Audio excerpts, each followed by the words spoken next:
Hello all of you, my name is Deshraj. आप सभी का हमारे यूट्यूब चैनल पर स्वागत है। आज का टॉपिक है example of rules of accounts, खाते के नियमों के उदाहरण। आज हम लोग जानेंगे सारे रूल से रिलेटेड एग्जांपल्स, जैसे personal account, real accounts and nominal accounts के रूल्स एंड उसके एग्जांपल कैसे कैसे होते हैं, कैसे जनरल एंट्री में काम आएंगे, वो सब सारी चीज़ें हम लोग आज पढ़ेंगे। तो शुरू करते हैं।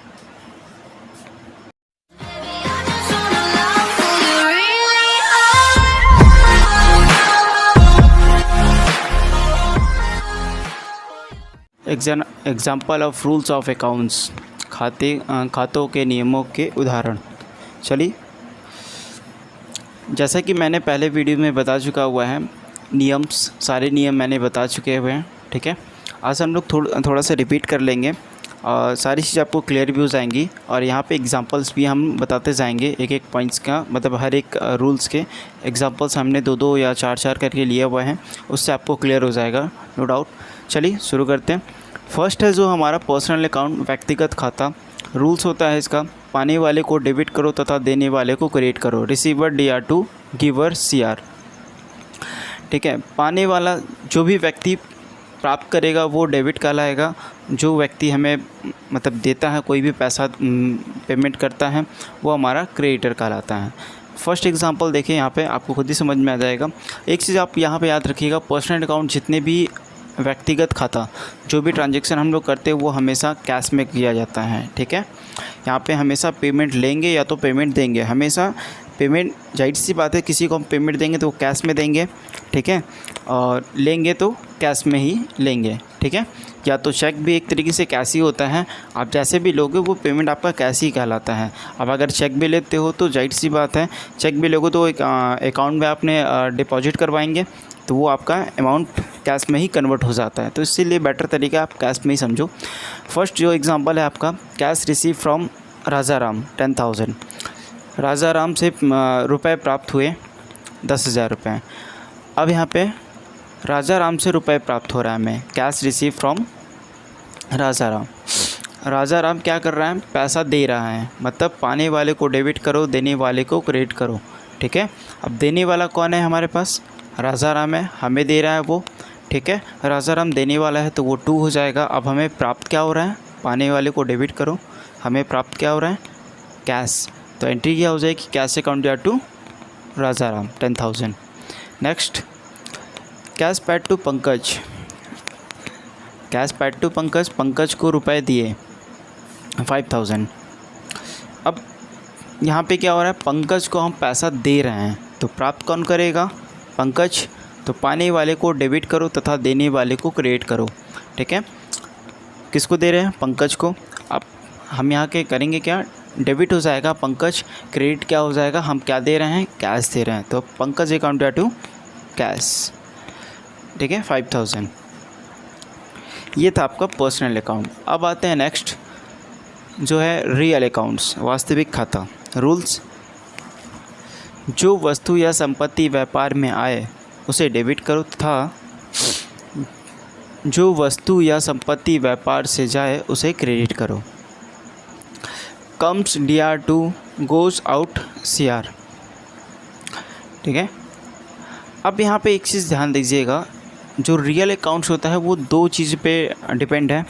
फर्स्ट कैश एंड सेकंड है क्रेडिट। मतलब फर्स्ट है नगद, दूसरा है उधार। यहाँ पे नगद खरीदना और बेचना काम कर सकते हैं और उधार भी खरीद और बेच सकते हैं।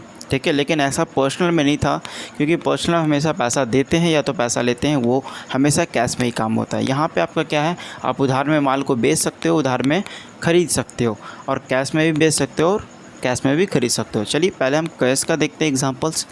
फर्स्ट एग्जांपल है आपका, cash purchase from building 5 lakh, 5 lakh रुपए का। ठीक है, बिल्डिंग खरीदा 5 लाख रुपए में।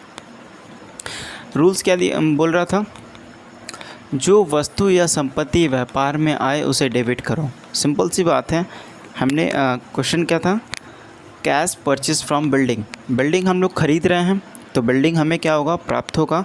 तो हमारा क्या हो जाएगा, बिल्डिंग डी आर हो जाएगा। अब मेरे पास से उसके बदले क्या जाएगा, जो वस्तु या संपत्ति इस व्यापार से जाए उसे क्रेडिट करो। मतलब हमारे पास से क्या जा रहा है, संपत्ति मतलब कैश, तो हमारा क्या हो जाएगा यहाँ पे बिल्डिंग अकाउंट या टू कैश 5 लाख। सेकेंड आते हैं, सेकेंड है हमारा cash sold to machine 2 lakh rupees, मतलब 2 लाख रुपए का मशीन बेचा। यहाँ पे भी है मशीन बेच रहे हैं तो जाहिर सी बात है बेचा तो मशीन जा रहा है मेरे पास से, आएगा क्या उसके बदले, मुझे पैसा मिलेगा। हम कोई भी चीज़ बेचेंगे उसके बदले मुझे क्या मिलता है, पैसा मिलता है। तो हमारा क्या हो जाएगा यहाँ पे एंट्री, मैंने बोला था ना क्वेश्चन को बार बार रूल आप पढ़ते रहिए, आपको क्लियर होता जाएगा। रूल फिर से मैं पढ़ दे रहा हूँ, जो वस्तु या संपत्ति व्यापार में आए उसे डेबिट करो तथा जो वस्तु या संपत्ति व्यापार से जाए उसे क्रेडिट करो। सिंपल सी बात है, मेरे पास से क्या जा रहा है, मशीन जा रहा है तो वो हमारा क्या हो जाएगा, क्रेडिटर हो जाएगा। ठीक है, क्रेडिट हो जाएगा। और मेरे पास आ क्या रहा है, मनी आ रही है, पैसा आ रहा है, तो हमारा वो डेबिटर हो जाएगा। तो एंट्री क्या हो जाएगी, कैश अकाउंट या टू मशीन 2 लाख रुपीज़। चलिए ये हो गया कैश की एंट्री। कैश के 2 टाइप्स के थे, दोनों टाइप्स मैंने बता दिया। अब आते हैं क्रेडिट मतलब उधार की बात ही। उधार में भी 2 एंट्री मैंने 2 एग्जाम्पल्स दिया हुआ है। चलिए देखिए यहाँ पे फर्स्ट है laptop computer sold to Vivek Kumar. Vivek Kumar को लैपटॉप कंप्यूटर बेचा, कितने में, 30,000 रुपये में। ठीक है, अब यहाँ पे ध्यान दीजिएगा, यहाँ पे कोई भी कैश की बात ही नहीं हुई, यहाँ पे नाम आया किसका, विवेक कुमार का। तो ये चीज़ आपको ध्यान रखनी है। मैंने क्या बोला, ये क्रेडिट मतलब उधार पे बात हो रही है। हम किसी पर्सन को बेच रहे हैं, उधार पे प्रोडक्ट बेच रहे हैं। ठीक है, विवेक कुमार को लैपटॉप कंप्यूटर बेचा। ठीक है, लैपटॉप कंप्यूटर बेचा, तो इसकी एंट्री क्या हो जाएगी, जो वस्तु या संपत्ति व्यापार में आए। ठीक है, तथा जो वस्तु या संपत्ति व्यापार से जाए। सिंपल सी बात है, यहाँ पे क्या बोला है, हम क्या करें, विवेक कुमार को लैपटॉप बेच रहे हैं। विवेक कुमार को लैपटॉप मतलब पाने वाले को डीआर करना है हमें। अब यहाँ पे जो संपत्ति हमारे पास आ रही है, ठीक है, अब मेरे पास तो आ नहीं रहा है, मेरे पास से क्या हो रहा है, जा रहा है। अब व्यापार से जाए या, ठीक है, संपत्ति या वस्तु व्यापार से जाए तो वो हमारा क्रेडिट होता है। तो यहाँ पे क्या आ रहा है, हमारे पास से संपत्ति जा रही है, मतलब कि जो प्रोडक्ट है वो हमारे पास से रिलीज़ हो रहा है, मतलब जा रहा है, तो क्या हो जाएगा, वो क्रेडिट हो जाएगा। और कौन प्राप्त कर रहा है, वो विवेक कुमार कर रहा है, तो विवेक कुमार क्या हो जाएगा, डेबिट हो जाएगा। तो यहाँ पे क्या हो जाएगा, विवेक कुमार अकाउंट या टू लैपटॉप कंप्यूटर्स 30,000 रुपये। ठीक है, नेक्स्ट 4th नंबर है आपका डेस्कटॉप कंप्यूटर परचेज फ्रॉम कविता रानी 40,000 रुपये। कविता रानी से डेस्कटॉप कंप्यूटर ख़रीदा। ठीक है, कविता रानी से डेस्कटॉप कंप्यूटर ख़रीदा। फिर से रूल वही है, जो वस्तु या संपत्ति व्यापार में आए डेबिट करो। सिंपल सी बात है, हमारे पास क्या हम खरीद रहे हैं, क्या चीज़ खरीद रहे हैं, डेस्कटॉप कंप्यूटर, तो वो हमें प्राप्त होगा, तो हमारा क्या हो जाएगा, डीआर। और किससे हम खरीद रहे हैं, वो हमारी कविता रानी है।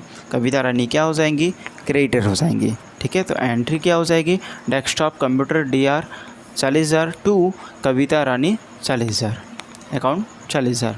ठीक है, तो ये था रियल अकाउंट्स का, क्लियर हो गया, नो डाउट। नेक्स्ट आते हैं नॉमिनल अकाउंट्स, नाम मात्र खाता। रूल्स, सभी खर्च एवं हानि को डेबिट करो तथा आय एवं लाभ को क्रेडिट करो। Expenses and losses DR to credit the income CR. ठीक है, सभी खर्च एवं हानि को डेबिट करो तथा आय एवं लाभ को क्रेडिट करो। चलिए शुरू करते एग्जाम्पल। फर्स्ट एग्जांपल है, यहाँ पे देखिए 2 एग्जांपल मैंने लिया हुआ। यहाँ पे ध्यान दीजिएगा एक चीज़ और, यहाँ पे मैं क्लियर कर दे रहा हूँ। जैसे कि मैंने बोला था पर्सनल अकाउंट में जो होता है वो सिर्फ कैश पे ही काम होता है, वैसे ही यहाँ पे नॉमिनल अकाउंट में भी आपका सिर्फ ओनली कैश पे ही काम होता है। ठीक है, कोई भी एक्सपेंसेस जितने भी होते हैं, प्रोडक्ट जितने भी एक्सपेंसेस से रिलेटेड हम लोग, चाहे वेजेस हो, चाहे सैलरी हो, चाहे रेंट हो, हम हमेशा कैश में ही देते हैं। ठीक है, हमेशा कैश का ही काम यहाँ पर होता है। चलिए फर्स्ट एग्जांपल जो है हमारा यहाँ पे, कैश रिसीव फ्रॉम सैलरी 25,000 रुपये, वेतन मिला 25,000 रुपये। ठीक है। तो वेतन हमें क्या हो रहा है, प्राप्त हो रहा है, ठीक है। वेतन हमें प्राप्त हो रहा है, वहाँ पे क्या बोला है, सभी खर्च एवं हानि को डेबिट करो तथा आय एवं लाभ को क्रेडिट करो, ठीक है। अब यहाँ पे सभी खर्च एवं हानि, ठीक है, खर्च एवं हानि, आय एवं लाभ। आय मुझे क्या हो रहा है, प्राप्त हो रहा है, ठीक है। किस रूप में प्राप्त हो रहा है वो सब चीज़ें मेंशन करते हैं। यहाँ पे एक एक पॉइंट्स को ध्यान रखना है। कैश रिसीव फ्रॉम सैलरी 25,000 रुपये हमें प्राप्त क्या हो रहा है, कैश। तो कैश हमारा क्या हो जाएगा, DR, ठीक है। अब हम किस रूप में हमें मिल रहा है, किस चीज़ के लिए मिल रहा है वो हमें शो करना है, क्योंकि यहाँ पे कोई नाम से मतलब नहीं है, ठीक है। यहाँ पे किसी नाम से रिलेटेड कोई मतलब नहीं होता, ठीक है। यहाँ पे क्या हो रहा है, सैलरी के रूप में मिल रहा है, तो सैलरी कैश अकाउंट या टू सैलरी 25,000। नेक्स्ट एग्जांपल है कैश पेड टू रेंट 5,000, किराया दिया 5,000 रुपये। अब हम रेंट दे रहे हैं तो वहाँ पे खर्च एवं हानि को डेबिट करो, खर्च एवं हानि को डेबिट करो। खर्च हो रहा है हमारे पास से, किस रूप में जा रहा है, रेंट के रूप में जा रहा है, तो रेंट अकाउंट या टू कैश, पैसा जा रहा है, कैश हमारा टू हो जाएगा, ठीक है।